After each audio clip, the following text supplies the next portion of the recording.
Some of you know Charles very well. Anyway, he's a theoretical atomic, molecular, and optical physicist, and he's going to tell you a lot more about himself during his talk. You would have seen Alan Griffiths. He's going to talk about him. And he has won numerous awards. He's a professor at Maryland and also a fellow at NIST. And he's won many, many awards from NIST. Pre-COVID times, Charles loves to visit Singapore and the surrounding countries. Now he's confined to the United States, maybe to a better ship. But anyway, yeah, Charles, he's going to talk today about producing flow in a racetrack atom circuits by story. This is together with Mark Edwards. Charles, the floor is yours. Thank you very much, Kwek. It's a pleasure to be back at Atomtronics again. Thank you for bringing us to Abu Dhabi, Luigi. I love the accommodation here. It's just like home. Well, when I was preparing this talk, I'm going to talk some of the work that was done, that's presented here, was done with the use of theory developed by Alan Griffin. And I had a recollection. I had a picture of Alan Griffin somewhere in my files. So I got it out, and here he is. Those of you who knew him will recognize him. This is taken at the APS March meeting in Portland, Oregon in 2010, just 11 years ago. And both Alan and I had newly published books on display at the Cambridge University Press exhibition booth. This is Alan's book, which you can see here. And this is the Handbook of Mathematical Functions. And then, I remembered, oh my heavens, it's almost exactly 10 years since Alan's death. I was almost present there. There was sort of a farewell party held for him in Toronto, Canada. Maybe some of the other of you were there. Anyway, I went up, and he died about a week later. He had a great influence on my life. Is one of the pioneer in the condensed matter community who recognized the importance of BEC, of dilute atoms. This was at a time when there were a lot of people, I think Michael Fisher would admit, who were very skeptical about the fundamental significance. But Alan saw the promise. And I know Mark Edwards will also say that Alan had much influence on him in getting into the field.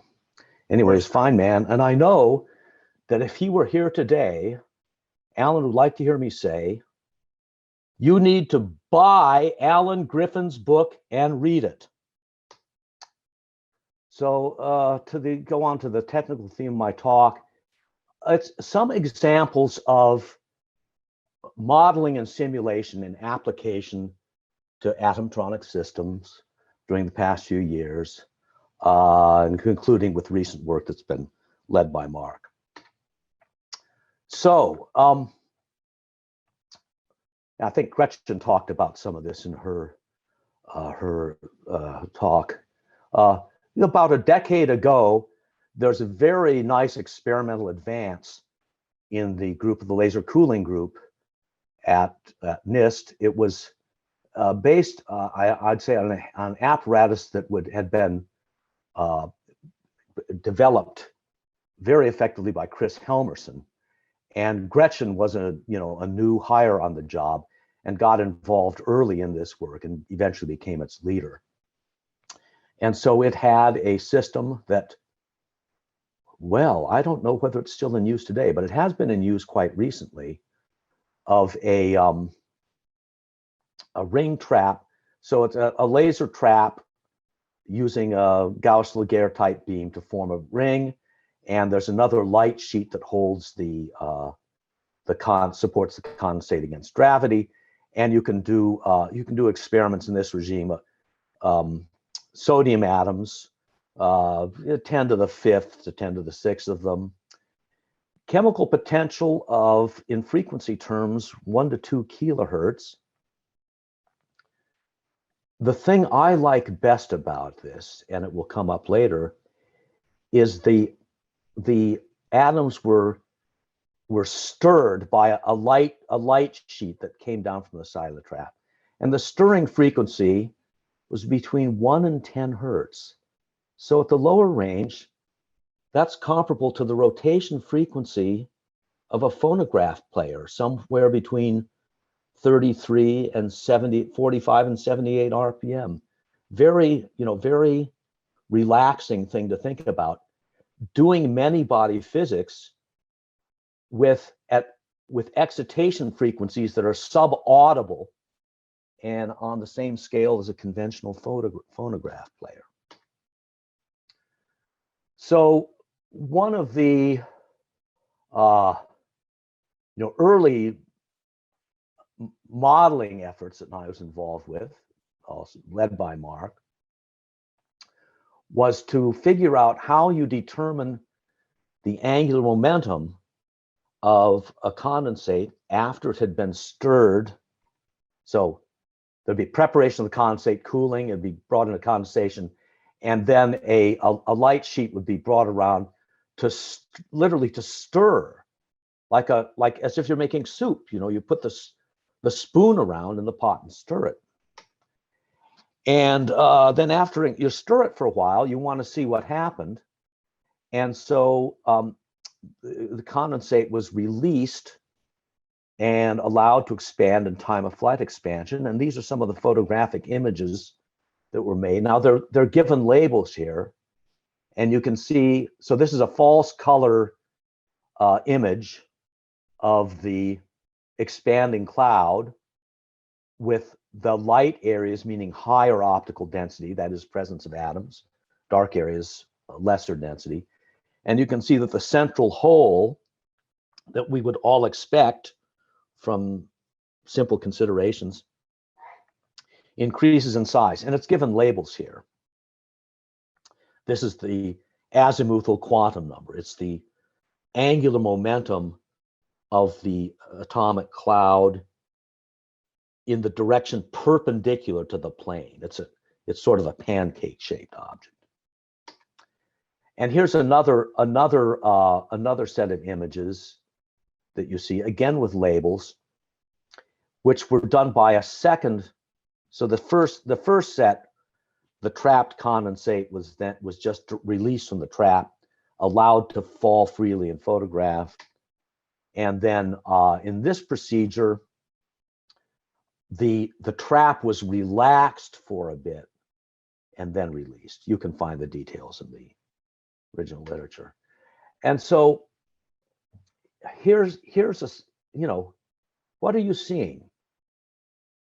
When you do experiments, you get these instances, individual destructive measurements, and the incidence, can be classified by the whole area, which is sort of the measurable quantity. And then you get this, basically a histogram. So you can see a sort of a grouping here, but it becomes much more distinct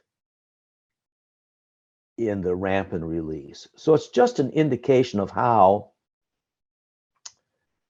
in these experiments that it's much like the Millikan oil drop. You have to make sense of things based on a bunch of separate incidents, and you have to see a pattern. And this is where modeling can help. And it's also, as you can see, even in an ideal world, you recognize that for an angular momentum value of m, as in Mike, the size of the hole, the radius of the hole, is proportional to m. It's the distance of the centrifugal barrier. And so as you get to, so the difference between m equal to 0 and m equal 8 is quite profound. But the visible difference between m equals 7 and m equal 8, that becomes a little bit less easy to discern.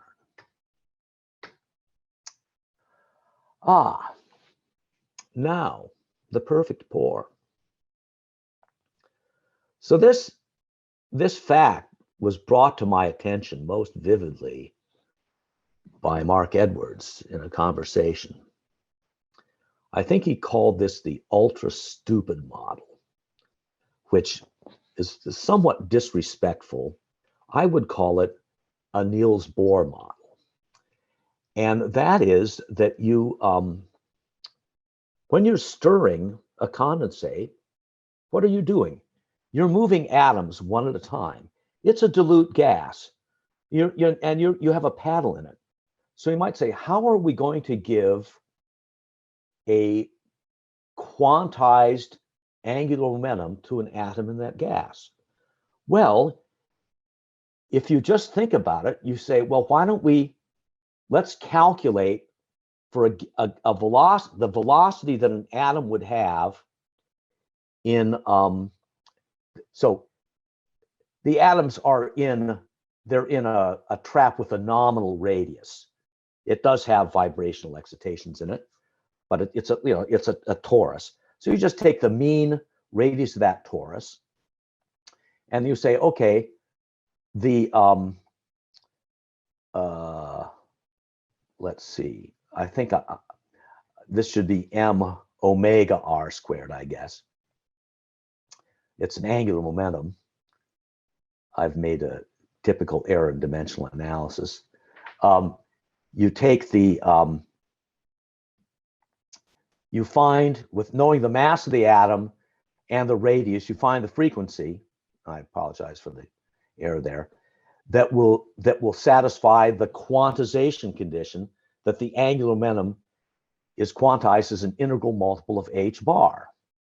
And so then you can say, well, if we stir the condensate, what you do, you start with a stationary condensate, it's ground state, you start stirring it, and you're like a chef, you cook it for a while, you take it up to the speed that you think is the Bohr frequency, that corresponds to the Bohr quantization condition, and hold it for a while, then just pull the stirrer out, like you do. And at the time that if you withdraw the stirring suddenly, the atoms are all in a trap with cylindrically symmetric potential. So it means that the average value, let's say, the average value of the angular momentum of the system, which is the sum of the angular momenta of all the atoms, should be constant in time. So, for example, if you say, well, we'll rotate it so that once again, I don't know how I missed this dimensional error, m omega rho squared should be 4h bar, then you can work that out. It's like the phonograph frequency. And here, this is something that's more easily studied in simulation. So here is a case where there's stirring going on. This is a plot of the average value of angular momentum. And the stirring goes on, I think, till about 1300 seconds, in which it's suddenly turned off. Okay, all this is done in silico, okay, by Mark Edwards. And then you see that the wave function is still evolving during this time, but you see no change of the expectation value of the angular momentum, which is in a direction. The direction of the angular momentum now is out of the plane. And so here on the side, you see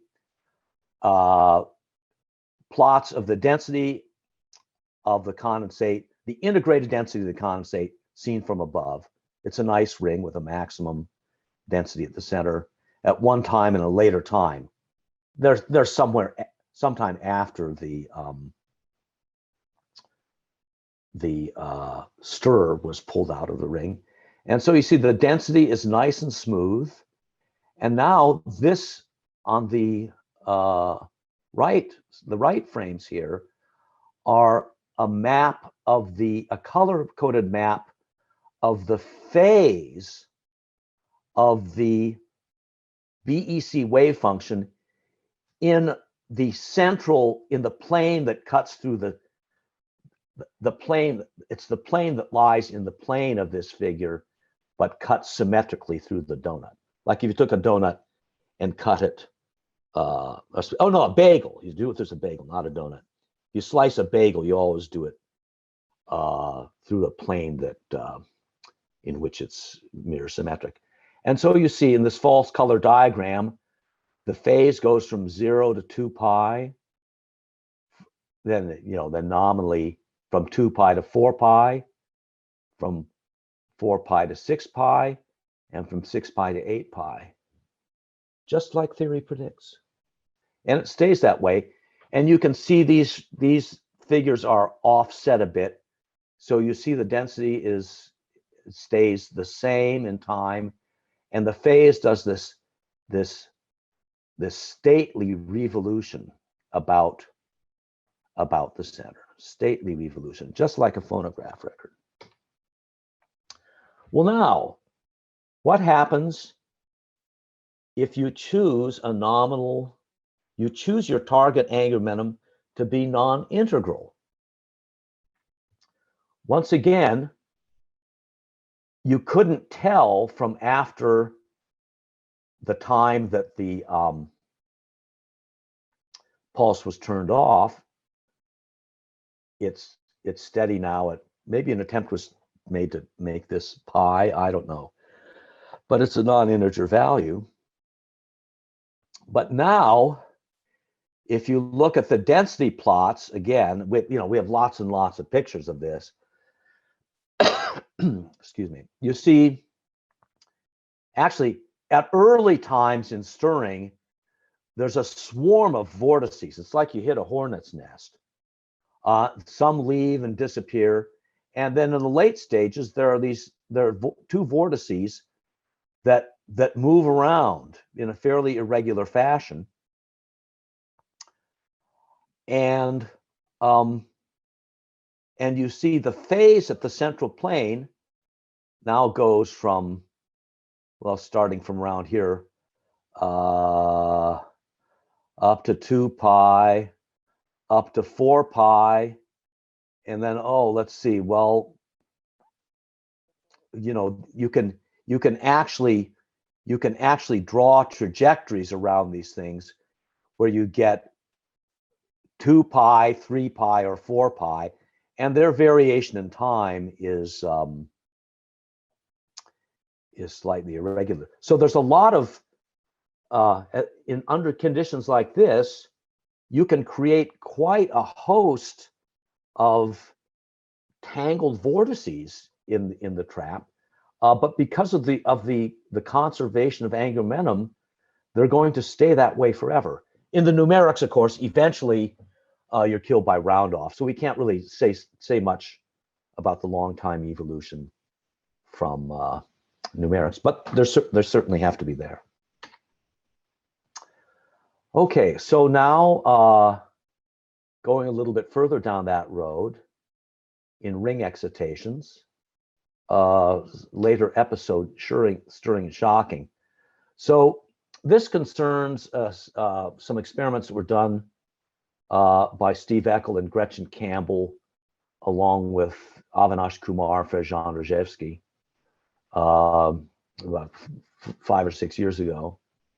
Let me see if I can. This is a density profile of the condensate, and what you're going to see is we start with a circular condensate, and then it's hit with a potential pulse at the center. Let me restart it again for you. And now you see it goes off, forms a maximum at the far end, and then it comes back, and it continues to undergo the cycle of oscillation. There's a sequence of pulses that are generated there, and we want to understand the systematics. There are two types of excitations that were used. One was to depress the to depress the density at the center by a single pulse. And the second was to wiggle a paddle in the center, side to side, and see what happens. So once again, this is basically like the 16, let's see, 38 hertz. Oh no, that's a fairly high speed of sound. Here is 38 hertz in a trap of these parameters, 500,000 sodium atoms with a radius of about 20 microns. So actually from this, let me go back again. You can see now something that you might interpret as the speed of sound. That is, you see these pulses go out. Two pulses are created. They go out and they pass through each other and they return to the ring. So there seemed to be an experimentally visible manifestation of the speed of sound that you could measure from the experiment. And we calculated the Bogoliubov spectrum of the trap. And this is, I mean, I like this. I learned a lot from this figure. This is the M here is these are elementary excitations of this ring-shaped condensate. M is the azimuthal angular momentum. It's what we were discussing before. And so each point along one of these curves corresponds to a higher degree of rotation of the condensate. And then the successive curves here are oscillations in the radial direction. They're well separated. And you can see up here that there's a curve crossing. So the speed of sound, these are still sound-like modes, but their speed changes as you go up. And in fact, you can basically see that some of the higher vibrational modes continue along the same dispersion line. But that's not the real point of this figure. The point is that the speed of sound that we measured from the simulations, and there's very little doubt about that, was about 38 hertz, whereas the observed speed of sound was about 50 hertz. So it's a third larger than the calculations suggested. So we were rather puzzled by this at the time, because after all, we could rerun this video any number of times from the experimental data, and we always got the same answer. Actually, this is from the theory, but we could also rerun the experiment. Here is the experimental data. The color scale is just the density, corresponds to the density. Blue is low density, red is high. And so now when you start a pulse, I guess we're doing this with the origin of the pulse being 0 and 2 pi. So looking from the left here, what you see is you have a pulse there's a pulse that goes, I'll move the laser pointer out here. There's a pulse that goes counterclockwise around the ring, another one that goes clockwise. They meet at 9 o'clock. They pass through each other and come back again. So that's why this looks like an X. And when you look at this figure, and if you're just seeing this figure, here's the experimental figure on the right. What's the speed of sound of this system? It would be natural to conclude that the speed of sound is given by the slope of these two lines. And that was what the experimentalists thought was the speed of sound. But now if you look at this figure carefully, blow it up a bit, what you can see is that there are waves of a lower slope coming off. These are the phonons, okay? Then there are waves of even lower slope than that, right? These are the solitons, which have propagation speeds less than the speed of sound. And these prominent features here are shock waves. And the amazing thing is that the shock waves collide, and actually they show some of the characteristics of ordinary dispersive wave propagation. They're diminished a bit from the collision, but they carry on. Now, in the experiments, their survival is much more questionable, but there's still a tendency. So this was a discovery of collision of shock waves in a condensate. Such supersonic waves had been seen previously. I think Helena Rubinstein's group was the first to observe them. And I think, the real theory of these has not been worked out fully yet. Okay, another, recent adventure involved the analysis of a sort of a fabulous experiment done by Jeff Steinhauer, reporting, let's see, I have Nature Physics 2014, reporting a black hole laser, analog black hole laser, in a condensate of 66,000 rubidium atoms. And the really amazing thing about this experiment, a testament to Jeff Steinhauer, is that he had an apparatus that had been built up, but at the time that he performed these experiments, or at least at the time he analyzed them, he was working by himself. He didn't have, according to what he told us, he didn't have graduate students or postdocs working. He was able to run these realizations of this experiment over and over again. I mean, it's really an incredible piece of work.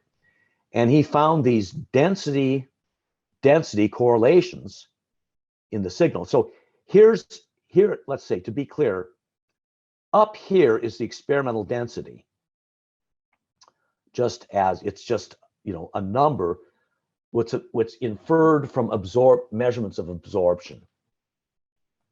And what you see here started as an ordinary parabolic shaped condensate that was swept suddenly by a step potential that generated these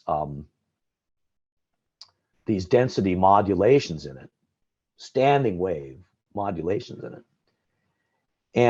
And then the analysis of Steinhauer just calculated the correlation functions of this density profile.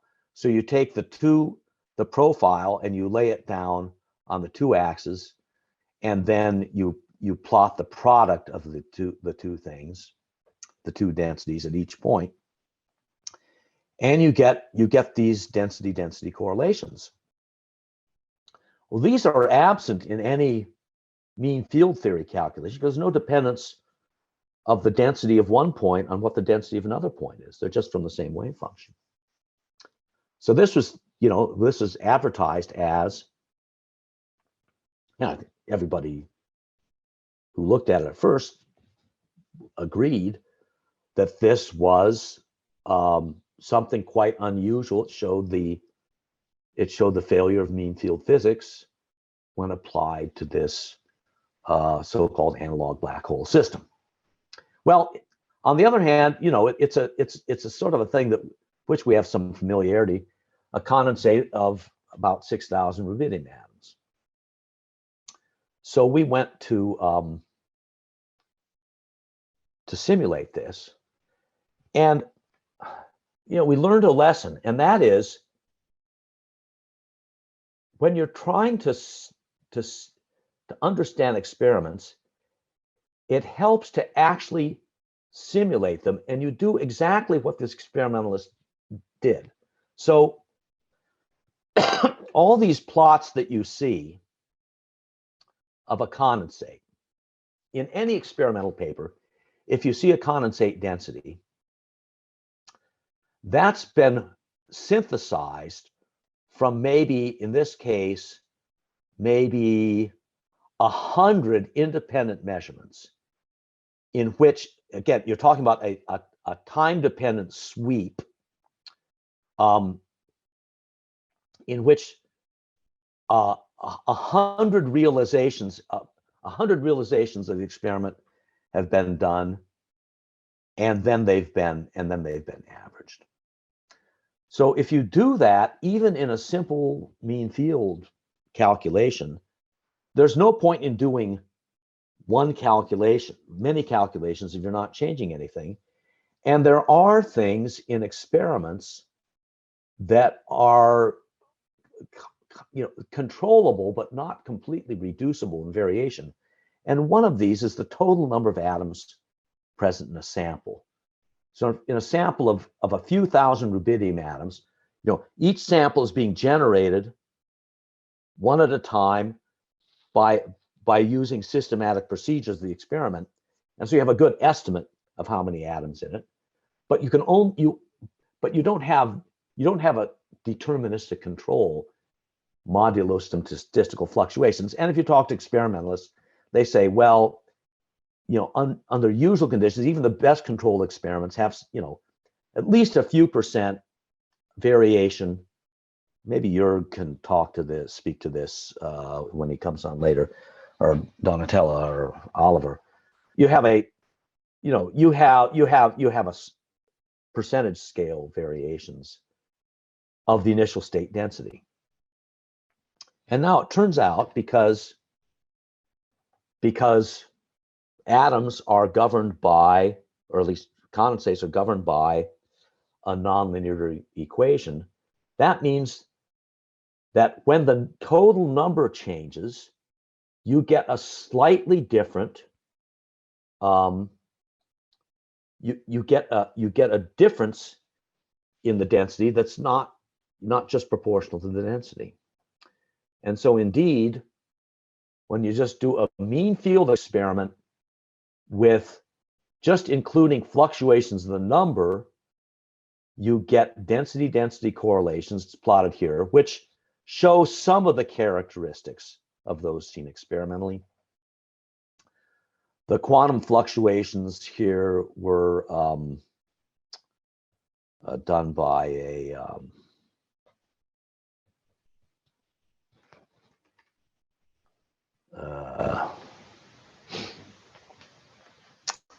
quantum fluctuations are done here by a simple many body. Mark, what was the name of the approximation? Truncated Wigner. Truncated Wigner, thank you. Truncated Wigner approximation. So you see the quantum fluctuations alone contribute. When you do both of those things, you get a pattern which it's close to, within experimental error, it looks qualitatively similar. And here's let's see. Here are the examples where in the simulation we have a number fluctuation of 5%, 10%, 15%, and those so these simple fluctuation phenomena account for, or look like, much of the structure observed in the experiment. So this helps sharpen the issue in understanding what's going on. Okay, finally, in the last hour of my talk, the last remaining hour of my talk, discuss recent work, which is basically the successful conclusion of building the infrastructure, thanks to President Biden, and its implications for the future. So, great deal of effort has been spent by Mark and his students during the past, well, some time, to develop simulation tools for to support measurements of an atomtronic squid. So this is a device, an instance of which was reported by the Los Alamos group last year. You have current circulating in a ring, and you measure phase difference. It's done successfully there, and now, so the goal is to make something where you can have a large reservoir of atoms that's continuously available in conditions of smooth flow, and then you're able to turn on the ring, measure the density difference to look at the Josephson effects, and then replenish it, and then this is could provide a vehicle for experimenting with particular ring trap parameters in order to help build a better squid. So the geometry chosen for this trap is well, I guess you'd call it a stadium potential. It's a circular, two circular segments separated by a straight section that's variable. And here's a schematic of such a trap. You can see the projection down into the plane below the trap. It looks like a conventional football stadium. Maybe we'll get some sponsorship for this device. And the in terms of developing the modeling capability for this, one dealt with it's been done both at 0 temperatures and finite temperatures using this Zarema-Nakuni Griffin-Zing model. For just to give barrier speeds of fraction of a millimeter per second, micron size, dimensions of the parameters of the stadium, barriers. So there's a light barrier that's used to generate the flow, which has height that's comparable to the chemical potential of the again, the order of a 500,000 to 1 million atoms and such a thing. And then with a variable temperature, which is made possible by this particular model. So, one feature is, the ability to track this. This shows the implementation in a circular trap, and you can see the as a function of there's a stirring process in time. You see that these phase slips occur. You generate vortices, and then these generate these segments that connect the vortices, which have slipped from each other, are the velocity of the condensate across a straight segment here of the circular section would correspond to steady flow. So flow is always initiated in the system by the generation of vortices, and very good understanding of the mechanism of vortex generation at finite temperature has been attained in this system. And I guess we're waiting for customers. One of the observations is, and I think this is known elsewhere in the community. You have 7 more minutes. Oh no, I have at least 7 hours more of material. Well, I'll just go ultra fast. No, nobody object. I don't mind. It's known. Actually, designers of railroads back in the 19th century realized that the best way of, if you were going in one direction on a track and you wished for whatever reason you had to turn around and go back the other way, the best way to do that is not to use a circular curve, but to use sort of a version of the Cornu spiral. And that has been, there's a paper by the Los Alamos group that has started to discuss that. It's also been used in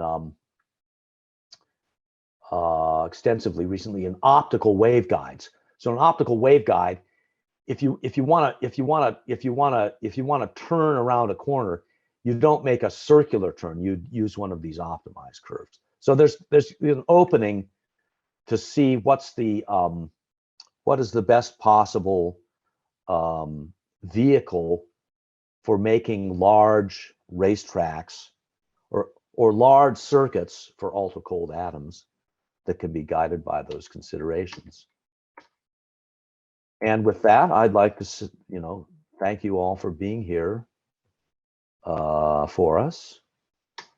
And, on a personal note, I mean, my engagement with this field has been rewarding, resulting in many friendships, and really exposure, to a very rich area of physics that involves close interaction of experiment and theory, which I like a lot, and many fun and inspirational people like Alan Griffin, who, if he were here, he would wish to hear me say, as I do to you, if you want the best investment of your money and your time, buy that book of Alan Griffin and read it.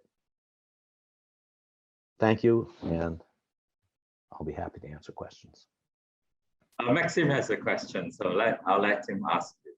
Hi, He just Charles. unmute him. Hi, thanks for this talk. Indeed, I mean, it was very illuminating. So I have three quick comments. So first, as phonographs go, you forgot about the 16 2/3 format, the talking books that appeared even slower than 33. That appeared. Pardon me? As phonographs go, the talking books were below 33. 16 well, yes, I think 2/3. there was a 16 RPM median. 16 RPM, right? I should have 1/6. Right.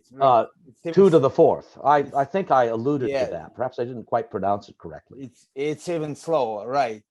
So the second thing is the shock waves you were discussed. So they so they're part of a bigger phenomenon, and there's a general map discovered by Bogdan Damsky between this type of excitations in BC and the nonlinear transport equation, and there's a strong connection. So I mean, I've seen one-dimensional theories of these shock waves. Have they been done in more than one dimension?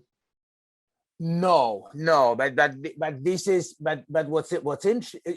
There have been in different settings. So for either thermal waves, it has been done by Chandrasekhar in 43 in a paper that follows another paper, which is called the optimal height of explosion of 105 millimeter shell. So he did it as a part of his research in ballistics. So that's it's just there's a broader field that maps all of that to nonlinear transport. And the third comment is that what we found is that these shock waves are also much more universal than they seem. I mean, they are interfaces between two infrared vacua, and in fact, they survive all the way to the strongly interacting regime. So yes.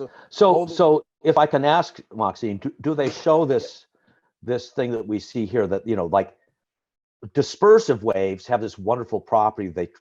They interfere when they intersect, but then afterwards they resume their normal character.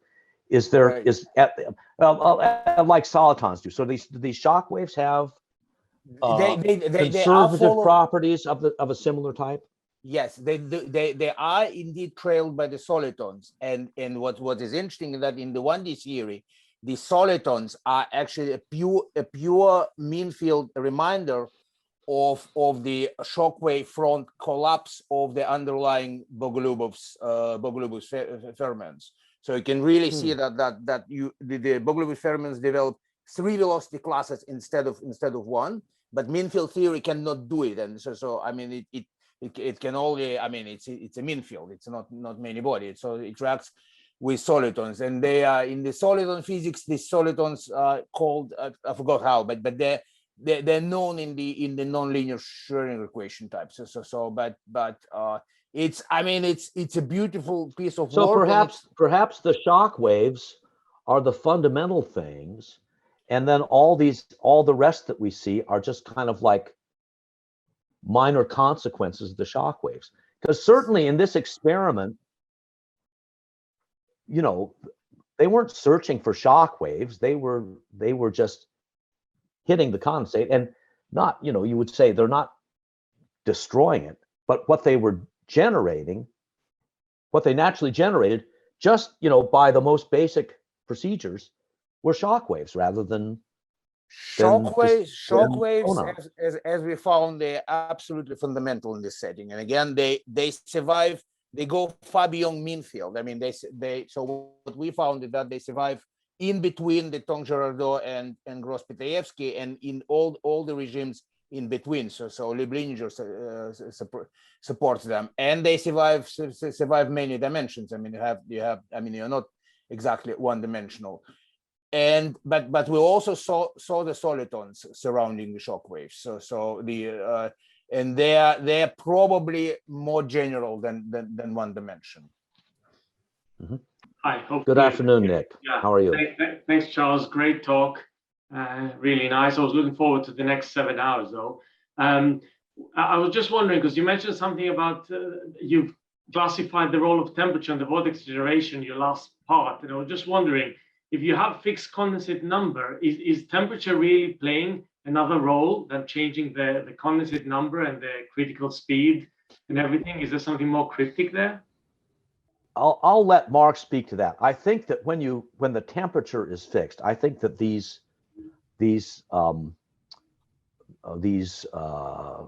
all these simulations are sort of thermostatically controlled, in that the temperature doesn't change, so that the balance of the balance between non-condensate and condensate is either fixed or shifts only slightly as a result of the type of stirring that you would do. Mark, do you have a comment on that? Yeah, sure. The temperature didn't have much of an effect on the generation of vortices. And the temperature refers to the temperature of the non-condensate in the initial state. So once you start stirring it, it becomes, you know, a non-equilibrium thing. And but vortices were generated pretty much as easily at you know, higher temperatures as they were at zero temperature. I don't think that the non-condensate was a really big, you know, it wasn't a really significant fraction, maybe 25% or so of the total number. And does the non-condensate fraction change in the course of the simulation? That in these simulations, the total number was fixed. So as you increase the temperature, it becomes you just get more non-condensate atoms at the expense of condensate atoms. Right, but I'm asking if when you stir, if let's say you fix the temperature, you cook it, you bake it for a day, so it's all thermalized, and then you start stirring, is there transfer between the condensate and the non-condensate? No. As a result of stirring? No, because so the fraction stays fixed. The stirring is what do you call it? An adiabatic procedure or something. What would be the word for that? It doesn't convert condensate to non-condensate. Yeah, that's because we ignored the collisions. That's the only way Right. you can get transfer. Yes, as it says here. And Charles, you ought to answer very quickly. Vijay Okay, thank you. has a question. Yeah, go ahead and ask. Hopefully, Charles will answer it quickly. Yes, Vijay, you just go ahead and ask. Thank you, Professor Clark, for very nice talk. And I'm really fascinated by this racetrack geometry. I was wondering that at the bands, when horizontal, basically line, they connect with circular. So at the bands, like superfluid or like superflow would be suppressed, or like if you talk about critical velocity. So how Yes. Well, okay. So I mean, one of the limits of the racetrack is a purely circular design with L going to 0, and so clearly as you start from the circular trap and extend the straight section, you get a greater number of lower wavelength modes that come in. Because there's still a question from Luigi. So I have a couple of questions. First of all, again on these shock waves. Yes. So I didn't get the energy. So in the sense that I imagine that so I mean if you have very low very low energies, I presume you have phonons, right? Then let's just say this is the elementary this is the Bogoliubov-Gennes excitation spectrum. Okay. Of the condensate with a certain number of atoms. So there's very these. Let's assume this calculation is correct. I'm sure it is numerically correct. It's done independently by several people. So these do represent the perturbative response of the condensate, in the sense that if you create an elementary excitations, there'll be superposition. You could actually tune your plucking of the condensate. You could do a gentle pulse with a given angular momentum that would give you states along this curve. And so this is the low energy speed of sound. Now, what we see, once again, in the calculations using, here's the experiment, here's the simulation using the experimental parameters. If you actually look at what happens, what's been done here is a pulse was applied. See, maybe I can make this thing go again. A pulse was applied, which caused the condensate to be evacuated and to go over to the other end.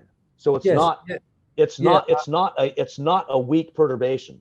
It makes the density go to 0, and it makes it increase by about 50%. This was just, that's what they did in the experiment. It was done as a way of getting the signal up so that you could measure something interesting. I understand. So, but then let me maybe I asked the question the wrong way. So I didn't understand the energetics in the sense that I would like to understand better. Say, in what.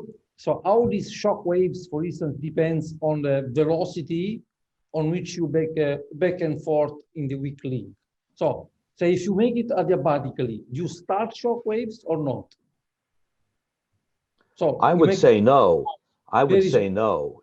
Okay, if you do it adiabatically, you would get small solitons and you get a general depression of the density. You wouldn't really see, you wouldn't see propagating motion. So this depends on the. There's a modicum of viscosity. Well, not strictly viscosity, but how should I say? There's an internal pressure on the condensate. So if you bear down slow, if you pinch the condensate slowly together, you won't generate waves. Yeah. But that may be too slow for practical. It would be nice to quantify, so to see how this generation of shock waves depends on this velocity. So Okay. Yeah, I certainly agree with you. So there's presumably a threshold at which these shock waves occur. So now, we made the density vanish there, and then we let it evolve freely. So you can certainly imagine doing something where you don't drive the density to zero, as was clearly done here, but it becomes something, it vanishes, you see. You could make it more gentle and see if you can find a threshold.